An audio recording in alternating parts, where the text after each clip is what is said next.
Thanks very much. If you're just turning on, we're discussing whether your bank, wherever you are, is your friend or your foe. Is it helping you out of the current economic situation, or is it actually standing in the way of you making progress? Let's speak again to Sarah in Johannesburg. Sarah, how does your bank treat your fair trade coffee company? We certainly do get a lot of help from our bank. We have been helped. They've offered us an overdraft, which we decided to take just because it doesn't happen very often. But we haven't had to use it yet. As far as our financing goes for all our coffee purchases, we actually try and stay as far away from the bank as possible in order to do that. The interest rates here in South Africa are pretty high. They have dropped significantly in the last year, but they're still around the 10% mark. And to take out a loan for a huge amount to be able to buy our coffee for the year ahead, we just don't want to have to do that through the bank, especially with the problems that they're facing at the moment. Well, that's interesting. And Charles, you run a Nigerian restaurant in London. Sarah's saying that sometimes when she wants money, she doesn't always turn to her bank for that. She'll either decide not to take it, or she might look for an alternative source. Would you think about doing that, getting money from somewhere other than your bank? I mean, that would be a great idea if somebody you go to would be able to. But as we were in a global meltdown, the only place you could go to is not your brother or your somebody who's also suffering, or maybe somebody would be skeptical to lend you, but a pool would be a very good thing, and the bank would be that place. And also they have an ability to be able to get from other sources. And obviously, globally, it's been an outcry, say us in England, where the government bailed the banks for the banks to be able to help small businesses. But small business, the banks did not do that because they wanted to safeguard their own positions, and that was selfish. And obviously, you've also had the banks being talked about saying your bank is only as good as your bank manager. So the banks only do according to the individual branches. So if you're lucky, maybe like my friend, to have a bank where you are friendly with the bank manager, you got a loan or something. If your bank manager does not know you or does not understand your business, they never give you anything, and that's not correct. But look, everybody has sympathy with the many tales of woe, people whose businesses are suffering, people who've suffered personally, people who've lost their jobs. Nobody would say that's not a tragedy. It is a tragedy. The question we've got to address is whose fault is it, and how do we prevent it from happening again? And I think it is just too simple to blame the banks. You shouldn't demonize the banks.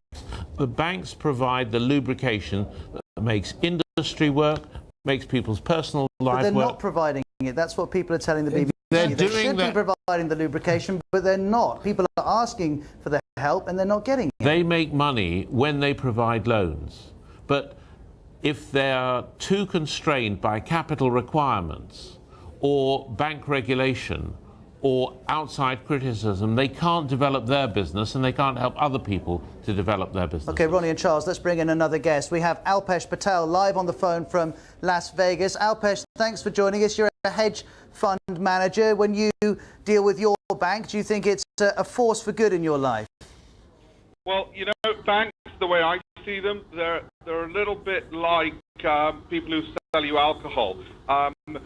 If you have a little bit, you're fine, but what they're actually trying to do is get you addicted to the stuff, and you end up causing yourself harm. And it's like anything else. A little bit in moderation with banks, a little bit of borrowing is fine. The key problem with the banks has been legitimate expectations. They've raised our expectations that they're going to behave in a particular way, and then, as the proverbial joke goes, what they do is they give you the umbrella when the sun's shining. As soon as it started raining, they ask for the umbrella back. And they've destroyed our legitimate expectations, and that's what people are complaining about, and that's what the banks can't understand, because they hide behind the small print and say, well, we're allowed to do this. We're a company. We're supposed to make profits. Well, no, actually, you're a public utility, because that's the expectation people have of you, and that's what they should be allowed to rely upon, and you've got to behave accordingly. Alpesh, there are some strong words there. I'd like to bring in Alan from, where is he? He's down here. Alan from New York, who used to work at Lehman Brothers. Did you see yourself as a public utility, or did you see yourself as an organisation trying to get people addicted to money? Yeah, we're clearly not a public utility because we weren't regulated as such, and nor would it be appropriate to do so. What I'm hearing a lot of people on the show want to have it both ways. You know, when Charles was talking about, on one hand, he's upset because if you don't know the banker, you can't get the loan. Only the people who know the bankers get the loan. Yet on the other hand, the banks are being criticized for not knowing their customers well enough, for having made bad loans without enough information. It seems like, as Ronnie said at the beginning of the show, many people want to have banks behave both ways, and it's hard to do. Charles, do you want to respond to Alan? I definitely don't want to demonize banks as such, but what I emphasize is that it's wrong for it to be dealt with individual basis. If there's a general regulation, if there's an issue which is in principle correct, the banks should be able to address it. But come on, Charles, let's respond to Adam's specific point, which is that you would like it both ways. You're upset that the economic climate has been created by banks taking out risky loans, giving out risky loans, but then at the same time you want banks to continue loaning as they did before. You can't have it both ways, can you? That's not having it both ways. When the risks were identified, the government said it was unprecedented situation and then decided to bail out the banks. Notwithstanding the errors they made, they gave them money and specifically said, use this money to be able to bail out small businesses. So using that money, they are not taking any more risk, but availing that money to be able to lubricate the engine of the business, to be able to lend responsibly, but be able to lend. I have to tell you, that wasn't the only reason for bailing out the banks. The banks had to be bailed out because the world economic system would have collapsed otherwise. And I have to tell you, it's always a good sign when a guest is taking notes when everyone else is speaking. Dr. Lang, I can see you furiously writing down as everyone else is talking. What are you? a lot of things, yes. What are you writing down? Tell us.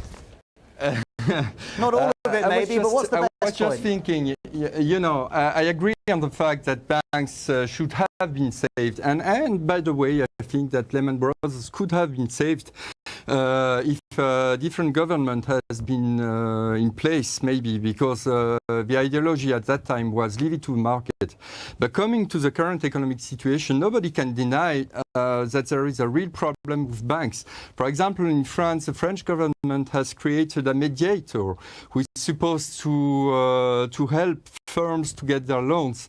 And in 9 months, that mediator has seen 15,000 files in front of him. And it appears that 65% of these files were healthy businesses. So finally, they got their loans.